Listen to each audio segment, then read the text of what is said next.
Welcome. You're listening to the Leading Hope Podcast. My name is VJ Williams here with my friend and pastor, Kevin Jack. Thank you for joining us and taking time out of your day to become a better leader. If you're new, we release a new episode every Wednesday. The easiest way to remember is to subscribe on your favorite podcast platform. Also, share this with a friend on Facebook, YouTube, and Instagram. And please rate and review on Apple Podcasts. You won't believe how that helps get this podcast in the hands of so many more leaders just like you, trying to get better like us every week. Visit leadinghope.online to get updates, find out more about the Leading Hope community. Kevin, today is episode 219er. I got a niner in there. There you go. This is exciting. Don't take a break because you're bored. Yeah. Ooh, this is going to be... That is something. Yeah. So you're going to tell us what to do instead. Maybe. Okay. Kind of. So you're just going to tell us not to do something, but not give us a way out of it. So here's my idea. Ready? Okay. I'm ready. If you're taking a break because you're bored, you're not going hard enough. Oh, that's good. So, it's that idea of, I've been at this for a while. I need to take a break. I've been at this for a while. There's a massive difference between my performance is declining and I'm tired of what I'm doing. Okay. And the break should come because your performance is declining. Now, this is maybe the weird thing is some people they've probably already logged off. They've probably already turned off, and I'm now saying this too late. Yeah, so yeah. It's pointless for the rest of you who are still here. Should we start the episode over? People might think that I'm saying I'm not a proponent of breaks. No, I am. Right. For the right reasons. Yeah. And so this is kind of my application. We did an episode. It was 212. Talking about intense words. Yeah. And we need to use Is that Philadelphia? Sorry, we're not going there. Go back to that guy again. We need to use words to their proper intensity. Yeah. That instead of just throwing out something because then what we say doesn't actually mean anything significant, or we don't communicate the proper level of emotion we have towards something. And so this has been my own kind of little study on intensity. And one of my favorite workout phrases is you can go hard or you can go long, but you can't go long and hard. Yeah. You can go all out for the movement that you're in, or you can train for 3 hours, but you can't go all out for 3 hours. Yeah. Your body cannot handle that strain. Yeah. And so I was looking at in terms of the intensity that we give to different things and the intensity that is required to train at a level that actually ups your capacity, that ups your performance. And then thinking through the same thing on the work side, and just to go, how often do I disconnect because I'm bored with what I'm doing, instead of just fully locking into what I'm doing? The number of times, there are some, but I just the conviction that there should be more, that I have to go I should walk away because I'm not able to operate at the level that I was 30 minutes ago because my mind is fatigued. And I remember a couple of years ago, I was at this conference and there was a more academic, stoic thinker there. And why are you laughing already? It's a funny way to describe someone. Yeah, so I would say he's not high energy, he's high ideas. Yeah. And I can remember I'm listening and I get done and I've got 3 pages of notes. I took up his whole notes page and the previous speaker's whole notes page. It's a lot. And I'm just I am locked in, and when he is done, I am ready to fall asleep. Oh. I'm that engaged. I remember the person next to me. That's a funny way to be engaged. No, but I mean, does that make sense? Yeah, I know what you're saying. It's just the way you said it. I'm not I'm not taking I took notes so much notes that I fell asleep. I'm not taking notes like this. Right. I'm taking notes you're furiously. into it. Yeah. I've almost got his manuscript. Yeah. He's that brilliant. And I remember the person next to me is just sitting there and they're about dozing off. Yeah. And I just thought in that moment, we're both about to crash for completely different reasons. That's good. I'm about to crash because I could not be more engaged than I am. Right. And I have used up all my energy. It's good. You're about to crash because you're lackadaisical and complacent. Yeah. And so to go, so like the thing I just want to start with today is to say like how often are we taking breaks? Are you crashing for the right reasons? How often are we doing it just because we're like, I was never fully invested? Yeah, that's so good because for me, Sunday through Thursday is a whirlwind. Yeah. And I don't need to go through my schedule because it bore people to death probably, but it's like there's lots of meetings and lots of things, and it's one right after the other. By the time Friday comes, I am crashing. Yeah. I'm probably getting up and I'm playing pickleball or something active. Like I'll get up early to do that. Not just playing pickleball. But then I coming home. You're losing at pickleball. Yeah, well, we beat you last time. But said seriously, like maybe some kind of activity, but like that rest of the day, I am resting because I am beat. From the week. I'm not bored. Absolutely. Yeah. So I get what you're saying. What are? Well, let you keep going here because I know there's some questions. No, I think that's and so I want to get into some like applications of this to help people identify it. Yeah. But like, I just say like, I don't believe necessarily that everything requires peak intensity. Like it doesn't. But I think more things require it than we realize. Oh. And so I'd like to know what you think doesn't require, but that'll be a different podcast. We can talk about that another time. I don't know either. I know, that's what I'm saying. That's exactly right. I'm like, what are those things? A number of years ago, was at the dentist and doing the whole like post hygienist dentist thing, and they're doing like the final inspection. I don't know what they call it. Like, it sounds like you're buying a car. Yeah, that's exactly right. So they're in there, and the dentist goes to me. He goes, "You have a little bit of a receding gum line on your left side, better than a hairline." And then he goes, "Oh, I got that too." And then he goes, "Are you an aggressive brusher?" Oh. And I looked at him and I said, yeah.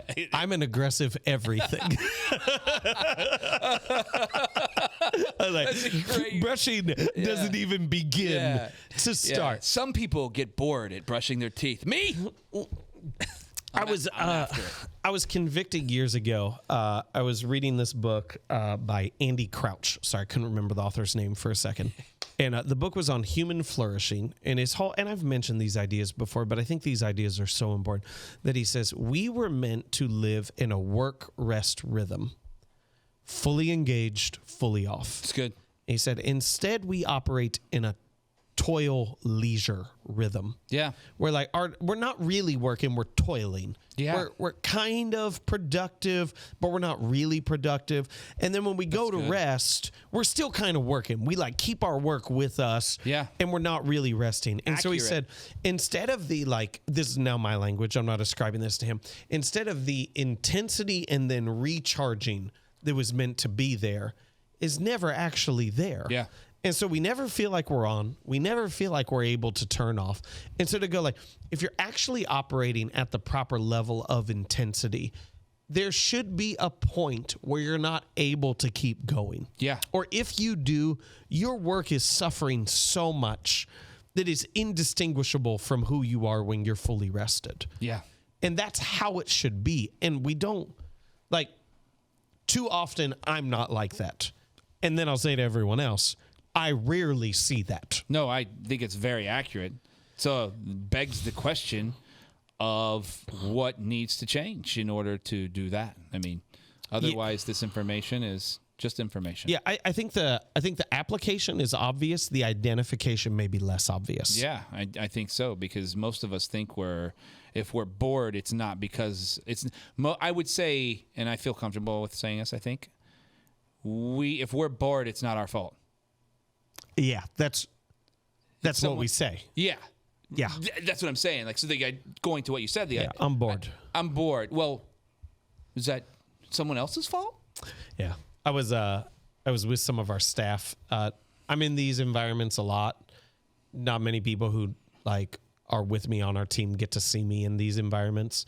But the other week I was with two of our staff members visiting this church, and I just let them know, because this is what I do. The guy was presenting, and I lean over and said, I'm bored, And so I'm about to take over this conversation. I don't mean like I take it over in a mean way. I just go, what you are talking about, clear, and I'm not selfish in it. I read the room. Like, what you are talking about is clearly not interesting to anyone in this circle. And so I'm going to ask you questions that I think are interesting that you might be able to answer per your position. I'm not laughing at you. I did the exact same thing. I'm doing some things. Yeah, you are. On Monday nights. Yeah, you are. Same thing. Yep. All of us were learning, and it was good information. It just, there was some questions that needed to be asked, and I just did the same thing. And so, and we get this thought. Was a question. Yeah, it's like we get this thought like, oh, the more respectful thing to do is check out. What? Yes. Now you're not learning. No. Now you're not benefiting. You're not resting. You're not engaged. No. I was to say, like, and I'm not going to be selfish in it. Like, if other people are fully engaged and I'm not, I'm either going to go, well, I'm going to go work on something else, or I'm going to assume that I'm missing something. Yep. And try to opt in. I think that's the important thing that people need to identify, though, right? Is this information so unaligned with my vision for my life, or what I'm supposed to be doing in correlation with the organization I'm involved with? Yep. Or am I needing a kick in the rear? Absolutely. Because I'm not paying attention, because I need to actually invoke myself into this conversation. Yeah. And so I look at that and I go from an application standpoint, like, if everybody was fully engaged and locked in, hour-long meetings would be 20 minutes. Yeah. Yeah. Because we would follow the train of conversation to the point where we wouldn't have to restate what the person next to us said in our own words. We could just say, I agree. Yeah. Like, if we were fully locked in, tasks that take significantly longer would take way less, and you would still need to rest. Yeah. Like, you would still need to rest, but it would actually be in a way that was meaningful. So, like, the amount of time might still be the same. Yeah. It would just be different. So, here's some application stuff. Yeah. Hopefully this is helpful. Good. This is not like, what's the solution? Remove distractions and more fully engage. Like, that's what it is. Okay. This is more the identification side. Okay. So I would say, if you're multitasking something that if you're fully engaged, you can't multitask, you need to up your intensity. And I'll see people like, oh, I'm multitasking this. I'm able to do these 3 things at once. Well, if you're actually locked into this one thing, you wouldn't be able to multitask. That's good. There's a lot of research on multitasking's a myth. I don't buy it, just to be clear. Oh, I'm in trouble if that's the case. Because there's a lot of things I can multitask. Yeah. Like, who says this? There's a lot of research. Who speaks these lies? So their point is to say you're not actually multitasking. Your brain is literally switching from task to task at all times. Fair. There's things that I can do that requires lower levels of brain engagement that I can do while a basketball game is on. Yeah. Well, I always tell Bethany that it's amazing that she can sit fully engaged and watch Virgin River. And if I can work on 1,000 other things and still know exactly the plot line while having never paid any attention I feel like that's to what it is. Netflix winner. No offense. I apologize to anyone who I've highly... Now they're logging off in this moment. So they're like, oh, they just got bored. Don't come after my river. Just got bored with you. But that's a piece to say, like... No, yeah. Like, if I'm writing, I should not be able to multitask. No, it's good. If I am, I'm not engaged. Yeah. I'm not fully engaged on there. I actually do this a lot with preaching. Yeah. Just like, I'm watching the room. Yeah. But sometimes people are like, oh, did you notice that? I was like, no. They're like, you didn't see the person walk down the steps beside you? I was like, no. Nope. I was pretty focused. Yeah. On what I was doing. Yeah. So, second thing, I would just say this as like maybe identification. If you never have to take a break because of fatigue, you need to up your level of intensity. It's good. Not boredom. Yeah. Like, not saying like, I've been doing this for a while, I want to tire. Like, I mean, like, this is going to go, like, if you've never felt physically exhausted from the intensity of your work, not the duration of your work, from the intensity of your work, you need to learn how to up your intensity. Yeah, you've got to figure out different energy patterns within the work that you're doing. Here's a question for you. And this just came to me as you said, because you said it very, you should have saw your face when you said it. It was almost like you were I should have seen. Focused. I should have seen You my should face. have, because you were like, when I didn't see the person walking down, as I was focused. Is the opposite of boredom focus? Oh, we think it's engaged, but because you can't be engaged. You can't be focused and not engaged. So I would just say it's further down that spectrum. Yeah, I mean, I like it. I've never been. If I have been bored with anything in my life, and listen, I'm talking to the king of when he's bored, you will know, because something is changing. It's changing now. Like right now, something's changing if it's bored. But it's an accurate statement. Yeah, but I say that in actually full agreement, because but I don't think that happens when you're focused. Agreed. On whatever it is. I saw this report recently that they had gauged the output of this. I don't remember the name of the person, but this chess player who was a grandmaster. Is that what they're called? Yeah, I think they're called. No, they are. They're called grandmasters. Whatever. It's like chess players and karate people are. I don't know why. Like, isn't that such a better name? Like, if you're like, isn't grandmaster so much better than most valuable player? Like, don't you think Patrick Mahomes would rather be the grandmaster of the Super Bowl than the most valuable player? No. All right. So they were measuring this, and they said that during a 2-hour chess match that he had burned 6,000 calories. Oh my gosh! And we look at that and we go, yeah. And this is what we go. We go, he's not doing any cardio.